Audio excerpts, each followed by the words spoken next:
Shalom, irmãos! 19 de dezembro, nós estamos às vésperas já do Natal.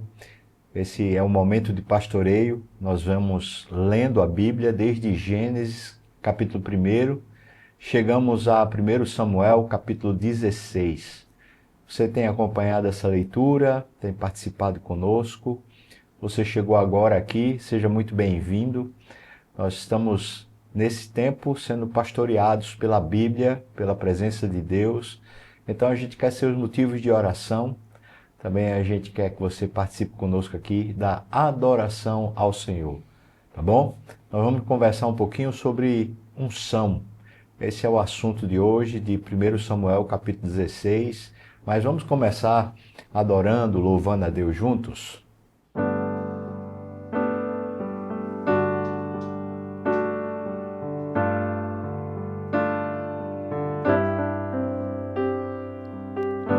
Louvado seja, Senhor, teu nome, entronizado entre as nações. Exaltarei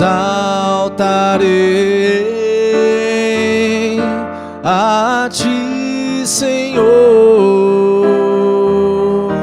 pelo que tu és, eu te adorarei.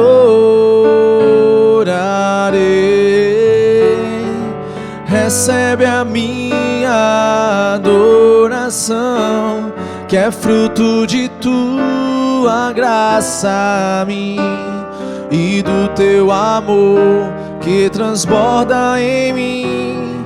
O meu amor por ti, Jesus, engrandecerei, exaltarei teu nome diante dos reis e dos poderosos. Eu louvarei a ti, Senhor.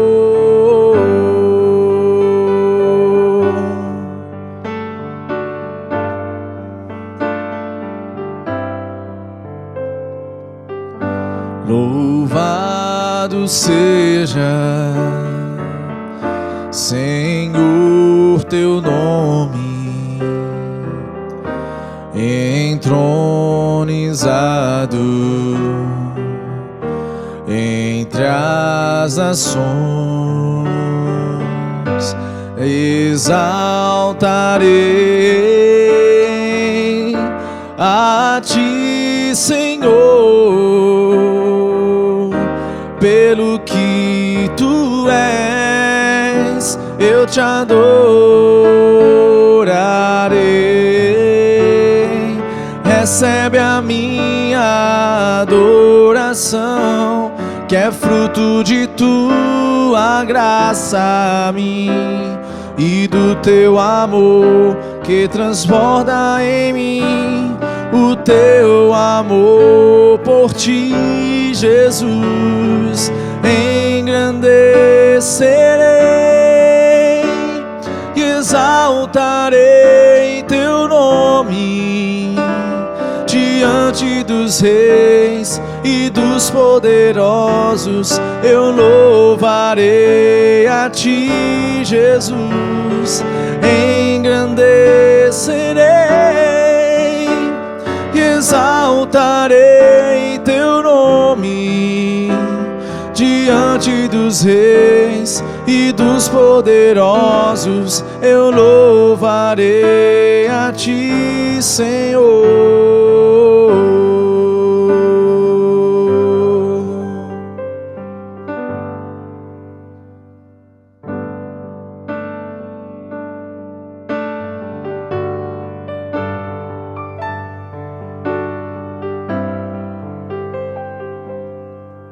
Só de ouvir tua voz, de sentir teu amor, só de pronunciar o teu nome, os meus medos se vão, minha dor, meu sofrer, pois de paz tu inundas meu ser. Só de ouvir tua voz, de sentir teu amor, só de pronunciar o teu nome, os meus medos se vão, minha dor, meu sofrer, pois de paz tu inundas meu ser. Jesus, que doce nome, que transforma em alegria o meu triste coração. Jesus, só o teu nome é capaz de dar ao homem salvação. Vamos no início. Só de ouvir tua voz, de sentir teu amor, só de pronunciar o teu nome, os meus medos se vão, minha dor, meu sofrer, pois de paz tu inundas meu ser. Cantemos Jesus. Jesus, que doce nome, que transforma em alegria o meu triste coração. Jesus, só o teu nome é capaz de dar ao homem salvação, é capaz de dar ao homem salvação, é capaz de dar ao homem salvação. Ok, 1 Samuel capítulo 16 é o assunto que a gente tem para hoje. É quando Samuel é enviado até Jessé. Jessé, para quem não sabe, é o pai de Davi. Davi, o grande rei Davi. Vamos ler então, capítulo 16, diz assim: Disse o Senhor a Samuel: Até quando terás pena de Saul, havendo eu rejeitado, para que não reine sobre Israel? Enche um chifre de azeite e vem. Enviar-te-ei a Jessé, o belemita, porque dentre os seus filhos eu me provi de um rei.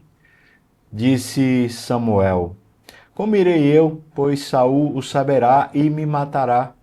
Então disse o Senhor: Toma contigo um novilho e dize: Vim para sacrificar ao Senhor. Convidarás Jessé para o sacrifício, e eu te mostrarei o que hás de fazer, e ungir-me-ás a quem eu te designar. Deixa eu explicar um pouquinho só esse começo aqui. Você sabe que na história aqui, Saul era rei de Israel. Saul já tinha tido algumas vitórias muito importantes, mas por desobediência a Deus, Saul terminou perdendo a unção do Senhor. É uma coisa que a gente às vezes não entende muito bem, essa ideia de unção. Unção é uma capacitação espiritual a partir de um propósito divino para a vida de alguém. Deus de repente quer que você faça determinada obra e Ele lhe capacita de uma forma especial, espiritual, para você conseguir fazer essa obra bem feita. Vamos lembrar que Saul tinha sido ungido rei para ser o rei de Israel, mas Saul se desviou do propósito de Deus. O propósito de Deus era que ele reinasse para a bênção, para abençoar o próprio povo de Israel. Mas Saul se aproveitou do cargo e começou a trazer benesses para si. E na ocasião em que Samuel avisou a Saul de que o reino tinha passado dele e que Deus não mais estaria com ele, nessa ocasião foi quando Saul tinha resolvido fazer uma estátua para si mesmo, para ser homenageado, para ser honrado. Ali era só uma visualização clara, concreta, de como o propósito de Saul tinha se distanciado do propósito de Deus, para o qual Deus tinha constituído ele rei. Então, o que é que adiantava ele ser rei se não era para cumprir os propósitos divinos? Se não é para cumprir os propósitos divinos, então ele vai agora na força dele e não mais na unção do Senhor. E é isso que está acontecendo nesse texto. Deus já tirou a unção, essa capacitação de Saul, e agora ele está escolhendo uma outra pessoa que ele vai capacitar para ser rei. Então ele manda Samuel, que era o sumo sacerdote, portanto era o homem naquela época responsável por fazer essa unção das autoridades, ele manda Samuel ir para a casa de Jessé, o belemita. E o interessante é que Samuel sabe muito bem o tipo de personalidade que Saul tinha. Saul era ciumento, era invejoso, e, portanto era um homem perigoso. E ele estava já com muito medo de que o reino fosse entregue para outro. E ele sabia que Samuel ungindo alguém, esse alguém seria agora o escolhido de Deus. Então, quando Deus disse para Samuel, vai lá na casa de Jessé e unge para mim o que eu escolher, Samuel naturalmente tem medo. Ele tem medo por si mesmo, mas também tem medo pelo que será ungido, porque se tornará, de alguma maneira, alvo de Saul. Saul quererá matar tanto Samuel como também o próprio ungido de Deus. Essa é a história, irmãos, que a gente encontra na humanidade. Essa briga por poder. Quando a unção de Deus não é um poder para o homem exercer o benefício próprio. A unção é o poder para Deus exercer a sua finalidade, o seu propósito aqui na terra. Então, imagine um pastor que é ungido por Deus para poder pastorear um rebanho e de repente ele perde o propósito. Ele agora quer se beneficiar, quer fazer a coisa para si mesmo. Nessa hora, então, Deus diz, olha, não tenho mais interesse em que você continue na frente desse rebanho. A unção não quer dizer que a pessoa é salva ou não é salva. Não se trata disso. Se trata da capacitação de Deus para alguém designar, para alguém fazer aquilo que Deus quer. Bom, esclarecido também a situação que está sendo dita aqui no texto, nós chegamos no versículo 4. Fez, pois, Samuel como dissera o Senhor. Ele veio a Belém para fazer um sacrifício e chamou Jessé para participar. Saíram-lhe ao encontro os anciãos da cidade, tremendo, e perguntaram, é de paz a tua vinda? Ora, quando o sumo sacerdote vinha sacrificar num lugar que não era o lugar costumeiro, então todo mundo ficava, tem alguma notícia, tem alguma situação especial, afinal de contas, esse homem aqui é o responsável, ele é a maior autoridade espiritual, ele tem um tipo de acesso a Deus que os outros não têm. O que é que está acontecendo? Versículo 5, respondeu ele, é de paz, eu vim sacrificar ao Senhor. Santificai-vos e vinde comigo ao sacrifício. Santificou ele a Jessé, os seus filhos, e os convidou para o sacrifício. Sucedeu que, entrando eles, viu a Eliabe e disse consigo, olha, certamente está perante o Senhor o seu ungido. Eliabe era um cara alto, era um homem já adulto e também era um guerreiro. Então ele pensou, rapaz, esse aí é o próximo rei. Porém o Senhor disse a Samuel, não atentes para a sua aparência nem para a sua altura, porque o rejeitei. Porque o Senhor não vê como vê o homem vê o exterior, porém o Senhor o coração. E está aqui uma das melhores informações e uma das mais tremendas informações que Deus dá a respeito da nossa jornada. Deus não vê as aparências. Deus vê o que está realmente no coração. Irmãos, essa é uma das coisas que a gente mais precisa para caminhar legitimamente com Deus.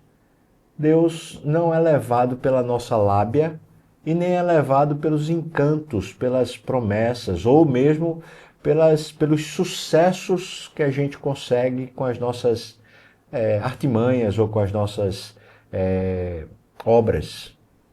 Uma pessoa pode ser muito bem sucedida, Saul naquela época estava muito bem sucedido e no entanto não está fazendo a vontade de Deus, não está seguindo o propósito de Deus.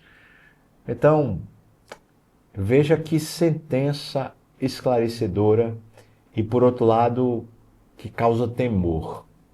O Senhor não vê como vê o homem vê o exterior, porém o Senhor vê o coração.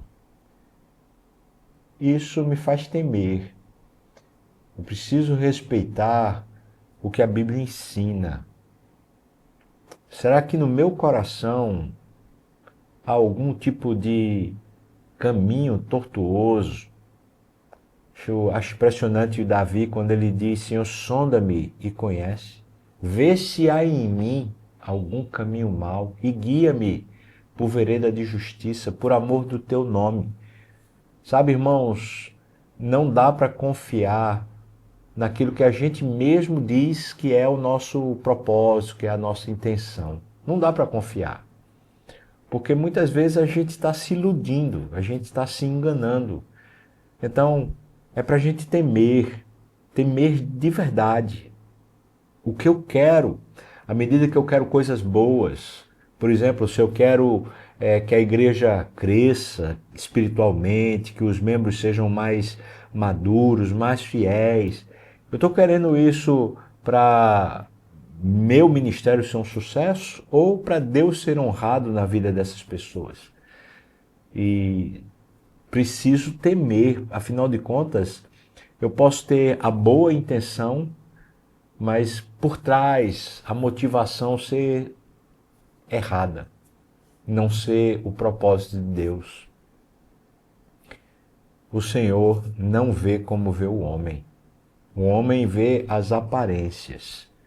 Até o homem que está fazendo a coisa, ele só vê as aparências. O Senhor, porém, vê o coração. Vamos continuar. Então chamou Jessé, Abinadab, e o fez passar diante de Samuel, o qual disse: nem a este escolheu o Senhor. Versículo 9. Então Jessé fez passar a Samá, porém Samuel disse: tampouco a este escolheu o Senhor. Assim fez passar Jessé os seus 7 filhos diante de Samuel, porém Samuel disse a Jessé: o Senhor não escolheu estes. Então perguntou Samuel a Jessé: acabaram-se os teus filhos? Veja só, irmãos, o ungido de Deus, escolhido de Deus, não estava no ambiente de sacrifício e nem no ambiente da família. Jessé está com todos os seus filhos em casa, participando do sacrifício e participando da visita do sumo sacerdote, que era um grande líder espiritual naquela época. Portanto, era um momento de muita honra para a família.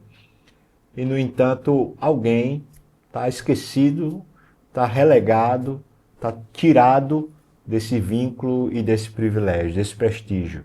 Jessé respondeu: ainda falta o mais moço, que está apacentando as ovelhas. A palavra moço aqui no original é catom. Essa palavra pode significar não está aqui uma pessoa que não tem importância, sem importância. Essa palavra no original, catom, ela traz o sentido de alguém que é insignificante, sem importância. Então, olha, quem não está presente é porque não importa. Ele está lá apacentando as ovelhas. Então disse Samuel a Jessé: manda chamar o que está sem importância, pois não nos assentaremos à mesa até que ele venha. Veja como Deus reverte o quadro completamente, irmãos. Essa história é maravilhosa, porque o que não tinha importância, de repente se tornou o mais importante. Ninguém senta, ninguém participa desse negócio aqui enquanto ele não chegar. Versículo 12. Então mandou chamá-lo e fê-lo entrar. Ele era ruivo, de belos olhos, de boa aparência. Disse o Senhor: levanta-te e unge-o, pois este é ele. Quero colocar aqui uma das coisas que é uma especulação grosseira. Muita gente diz que Davi era preterido e era considerado sem importância porque ele não era natural de Jessé, ele não era o filho legítimo de Jessé. E por que dizem isso? Porque aqui o texto diz que ele era ruivo e os olhos dele eram olhos bonitos. Ele era um homem de boa aparência. O fato de ser boa aparência não é o ponto.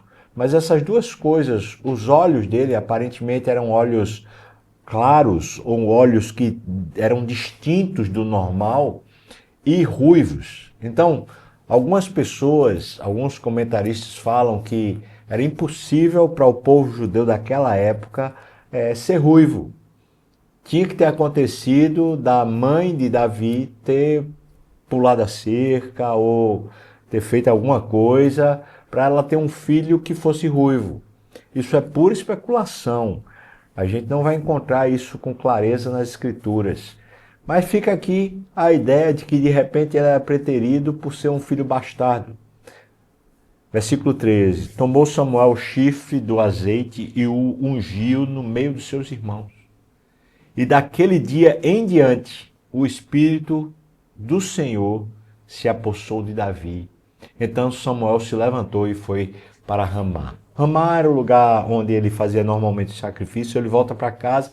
E aqui é interessante porque, veja, a partir daquele dia existia uma unção, essa capacitação de Deus para Davi ser rei. Agora, percebam uma coisa, irmãos, ele tinha capacitação, mas ele não tinha experiência. Ele era um menino muito novo aqui, era o mais moço. Então, veja, precisava ainda ele ser capacitado do ponto de vista humano. Ele tinha a capacitação divina, ou seja, tinha de Deus uma sabedoria, um equilíbrio, um discernimento, uma maneira de proceder que agradava a Deus, mas por outro lado estava faltando ainda o traquejo humano, o preparo humano para aquela função.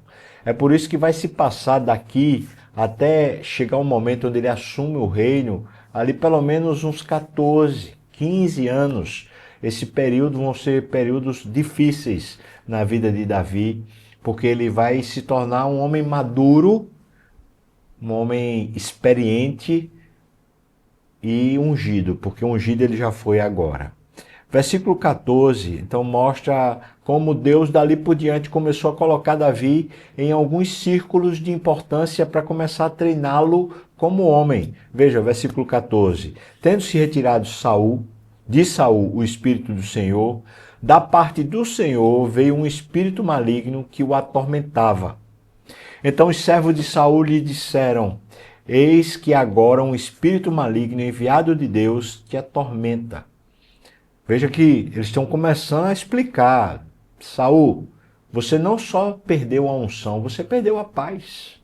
Você perdeu o equilíbrio, você perdeu a capacidade real de você... Agora veja o quadro oposto, né? Davi tem a unção e não tem a experiência. Agora Saul tem a experiência, mas não tem a unção. E o que seria mais importante? Se tivesse de escolher entre uma coisa e outra, o que você escolheria? Esse cabedal de conhecimento, de competência humano, ou essa coisa sobrenatural de uma unção que lhe dá excelência, paz, visão, discernimento, sabedoria. O que você escolheria? Eu escolheria o segundo, a unção. É melhor a unção do que a capacidade humana. Pode ser que a capacidade humana nos coloque em posições de prestígio humano, mas nunca vai nos colocar numa posição de prestígio divino. E a unção é esse prestígio divino, é essa coisa de Deus que nos capacita a fazer a obra de uma forma distinta dos homens. E quando a gente está diante de alguém que tem unção, fica claro, fica evidente que não foi a pessoa, foi Deus que fez aquilo lá. Aqui está um homem que tem um cabedal de conhecimento humano gigantesco, ele já é rei há alguns anos, e no entanto ele não tem paz, não tem tranquilidade, não tem sabedoria, ele está totalmente tomado por inquietações, e ele diz, é espírito maligno que está atormentando você. Versículo 16, manda, pois, o Senhor nosso, que teus servos que estão em tua presença, busquem um homem que saiba tocar a harpa, e será que quando o espírito maligno da parte do Senhor vier sobre ti, então esse homem dedilhará e te acharás melhor. Disse Saul aos seus servos, buscai-me, pois, um homem que saiba tocar bem, e trazei-mo. Então respondeu um dos moços e disse, eu conheço um filho de Jessé, o belemita, que sabe tocar e é forte e valente.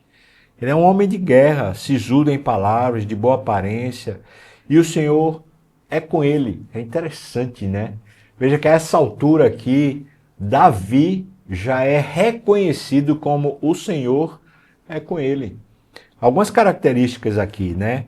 Ele é uma pessoa que sabe tocar, ele é valente e é chamado aqui de homem de guerra. E aqui fica a pergunta, meu Deus, será que esse momento aqui acontece antes ou depois de Golias? Essa coisa dele tocar, ao que tudo indica antes, mas ele já é chamado aqui de valente e de homem de guerra, sisudo em palavras. A palavra que é usada aqui como a ideia que é usada de sisudo é uma pessoa que considera antes de falar, pondera, as palavras são equilibradas. É uma pessoa que tem um tipo de discernimento, ou seja, a unção de Deus já estava fazendo diferença na vida de Davi. Versículo 19. Saul enviou mensageiros a Jessé dizendo, envia-me Davi teu filho, o que está com as ovelhas. Ele sabia que Davi estava com as ovelhas. Tomou, pois, Jessé um jumento e o carregou de pão, um odre de vinho, um cabrito, e enviou-os a Saul por intermédio de Davi, o seu filho. Isso aqui é uma oferenda que o cidadão dava ao seu rei, né? Então é uma espécie de oferta do tipo assim, olha, a gente está submisso a você, a gente está à sua disposição. Versículo 21. Assim, Davi foi a Saul e esteve perante ele, e este o amou muito e o fez seu escudeiro. Não é impressionante isso aqui, irmãos? Veja que a unção de Deus já está fazendo Davi começar a estar em círculos que ele precisava. Ele precisava estar no palácio real, ele precisava começar a ter esse tipo de convivência. E veja que isso aqui é uma manobra de Deus, isso não foi uma manobra de homens. Foi Deus que, ao tirar o espírito de Saul e colocar um importúnio na vida de Saul, fez ele requerer alguém que lhe acalmasse. E Davi, com a unção de Deus, acalmava Saul. Saul mandou dizer a Jessé, deixa estar Davi perante mim, pois esse me caiu em graça. E sucedia que quando o espírito maligno da parte de Deus vinha sobre Saul, Davi tomava a harpa, dedilhava-a, então Saul sentia alívio, se achava melhor e o espírito maligno se retirava dele. Alguém vai me perguntar, né, de repente, olha, como é que pode um espírito maligno da parte de Deus? Essa é uma das coisas também que esse texto mostra pra gente. Deus é o Senhor de tudo. Preste bem atenção para você não se confundir, tá? O diabo e os demônios são malignos. Eles gostam de fazer o mal, eles planejam o mal. Então, o consentimento para eles fazerem o mal é Deus quem dá. Deus diz, pode fazer. Mas o desejo de fazer o mal não vem da parte de Deus. O desejo vem da parte deles. E, portanto, eles cumprem com o desejo deles à medida que Deus assim permite. E quando Deus permite que eles façam algum mal, é por dois motivos, basicamente na literatura bíblica. O primeiro motivo é porque o ser humano assim o quer. Vamos lembrar que o pecado é essa concessão que a gente dá para o diabo.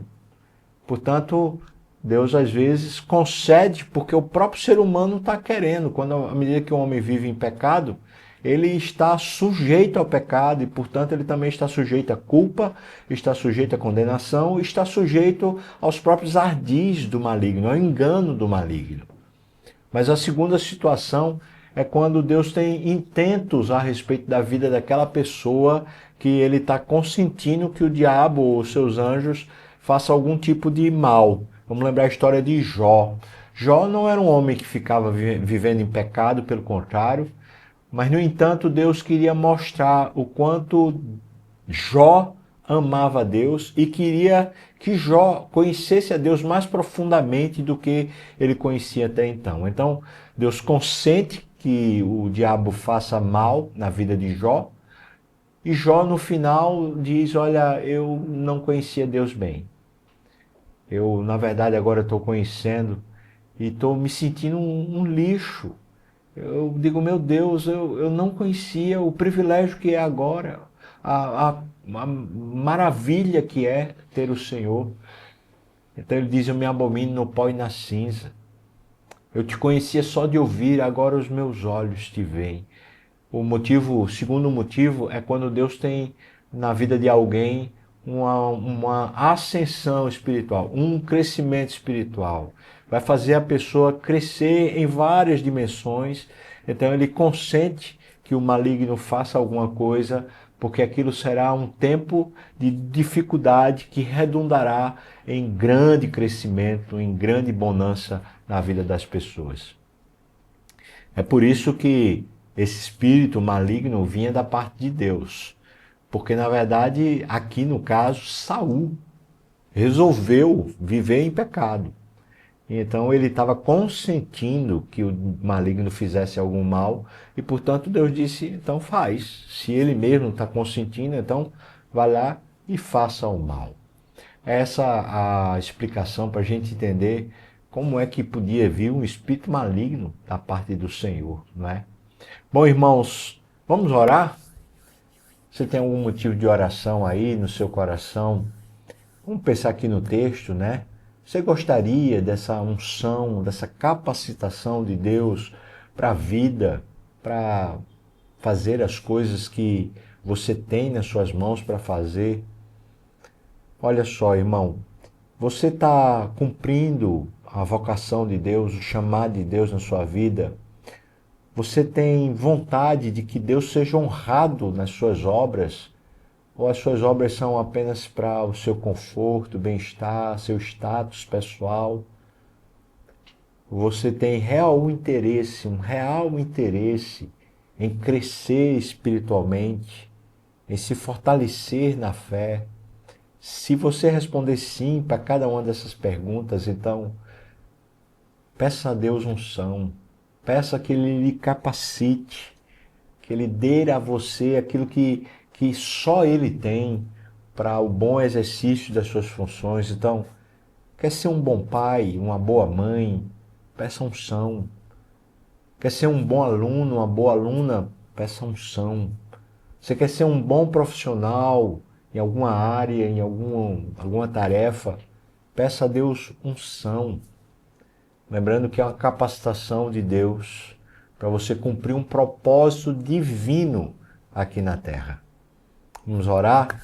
Você tem algum motivo também de oração, assim, de saúde? Alguma questão familiar, mais pessoal, mais íntima? Vamos orar por isso também? Senhor Deus, te agradecemos pela tua bondade, pela tua fidelidade. O Senhor é um Deus muito justo, é um Deus muito fiel. Tua palavra diz que o Senhor é misericordioso, benigno é o Senhor. Ó Deus, se nós temos fugido daquilo que o Senhor nos criou para viver, para ser, temos negligenciado o teu propósito, a tua vontade, nós te pedimos perdão. E nós queremos voltar e te dizer: Deus, eis-nos aqui. Nós não estamos aqui para fazer nossa vontade. Nós estamos aqui para cumprir o teu propósito, para fazer o teu nome conhecido, para fazer o teu reino crescer, para fazer o teu filho ser honrado. Ó Deus, esse é o propósito da nossa vida, Deus. E é por isso que eu te peço, dá-nos unção. Ó meu Deus, requalifica nosso coração, de maneira que queiramos de todo o nosso coração trazer glória ao teu nome, Deus. E se em alguma coisa temos falhado, te pedimos perdão. Guia-nos por vereda plana, por amor do teu nome, Senhor Deus. Também te pedimos, ó Deus, que tu visites as famílias que estão agora aqui presentes. O Senhor vá ao encontro dos corações, das mentes, traz paz, sossego ao coração. Abençoa a harmonia familiar, que haja bom relacionamento entre o marido e a esposa, pais e filhos, que haja perdão, haja harmonia, haja amor, conciliação, reconciliação. Abençoa, Deus, as casas. Pedimos por aqueles que estão enfrentando enfermidade, Deus. Ó, meu Deus, põe a tua boa mão de cura e renova e restaura. Faz alguma coisa nova, Senhor Deus. Só tu podes fazer, só tu podes, Pai. Te peço a tua bênção, Deus.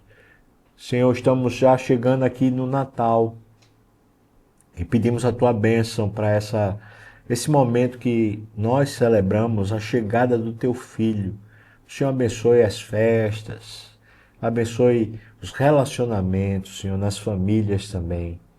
Livre os nossos pés da queda, como aconteceu com Saul, meu Deus. Nos ajude a sermos encontrados fiéis. Nós oramos, Senhor, por cada uma dessas coisas, por cada uma dessas pessoas que estão assistindo, participando desse momento de pastoreio. No nome de Jesus. Amém. Amém. Bom, como eu falei para vocês, eu falei a data de propósito.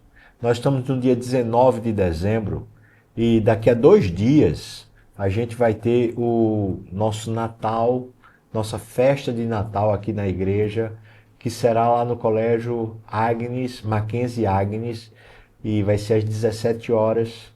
Então estou convidando você, se você está por aqui por Recife, pelas imediações, venha participar conosco, venha celebrar conosco o nascimento de Jesus.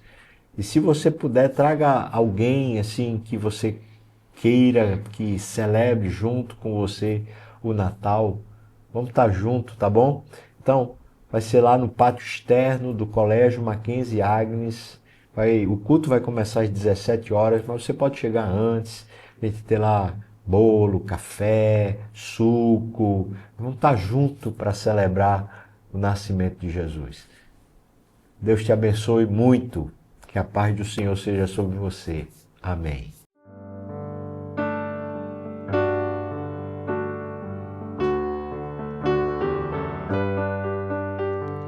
Quão formoso és, Rei do universo, tua glória enche a terra e enche os céus. Tua glória enche a terra, tua glória enche os céus, tua glória enche minha vida, Senhor. Quão formoso és, Rei do universo, tua glória enche a terra e enche os céus. Tua glória enche a terra, tua glória enche os céus, tua glória enche minha vida, Senhor. Maravilhoso é estar em tua presença,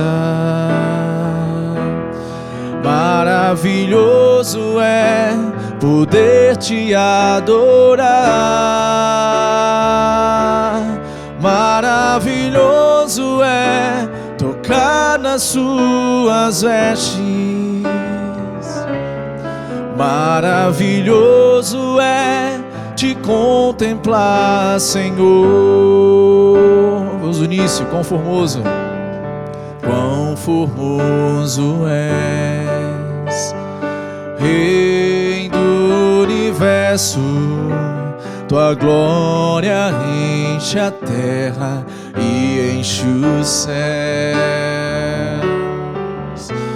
Tua glória enche a terra, tua glória enche os céus. Tua glória enche minha vida, Senhor. Maravilhoso, maravilhoso é estar em tua presença.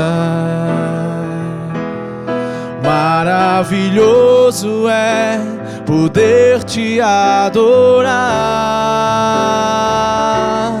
Maravilhoso é tocar nas suas vestes. Maravilhoso é te contemplar, Senhor.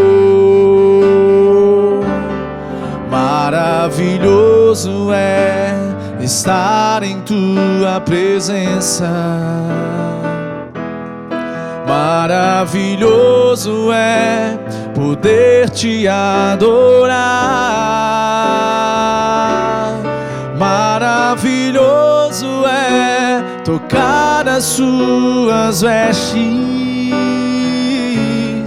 Maravilhoso é te contemplar, Senhor. Maravilhoso, maravilhoso é te contemplar, Senhor. Maravilhoso, maravilhoso é te contemplar, Senhor.